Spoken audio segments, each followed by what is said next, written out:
النهارده 7/4 خدنا اجراء، اجتمعنا مجلس اداره نادي النصر عشان اللي حصل امبارح في حركه 6/4، ودي حركه 6/4 للرياضيين.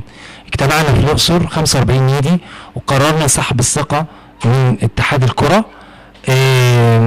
7/4 النهارده عملت مجلس اداره طارئ وبعت لاتحاد الكره جواب بيقول تنفيذا لقرار مجلس اداره نادي النصر الرياضي بمصر الجديده بجلسته رقم 104 بتاريخ 7/4/2011 لطلب عقد جمعيه عموميه غير عاديه للاتحاد المصري لكره القدم، بعد الاطلاع على قرار رقم 40 سنه 2010 الصادر من المجلس القومي للرياضه لاعتماد لائحه النظام الاساسي للاتحاد المصري لكره القدم وفقا للماده 21 سالفه الذكر باختصاصات الجمعيه العموميه الغير عاديه، وبسبب عدم تنفيذ مجلس اداره الاتحاد لقرارات الجمعيه العموميه الغير عاديه المنعقده بتاريخ 6/2/2010 وصدور بعض القرارات الاخيره من مجلس اداره الاتحاد التي تؤثر سلبيا على مصالح الانديه، لذلك قررت الانديه والهيئات اعضاء الجمعيه العموميه للاتحاد المصري بما فيه النادي المصري الرياضي طلب عقد جمعيه عموميه غير عاديه للمطالبه باسقاط عضويه الرئيس واعضاء مجلس اداره الاتحاد المصري لكره القدم.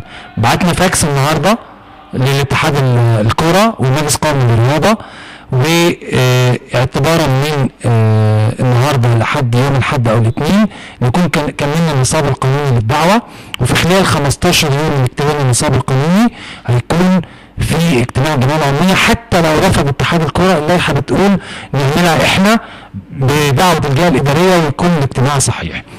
انا بقول كلمه لرئيس الاتحاد وبقول كلمه لاعضاء مجلس اداره الاتحاد، انا لو 25% من اعضاء نادي النصر اجتمعوا لسحب الثقه مني، انا بعدها ب10 دقائق بدقيقه مش هخش ميدان المحكمه، مش هخش النادي، مش هخش ميدان المحكمه.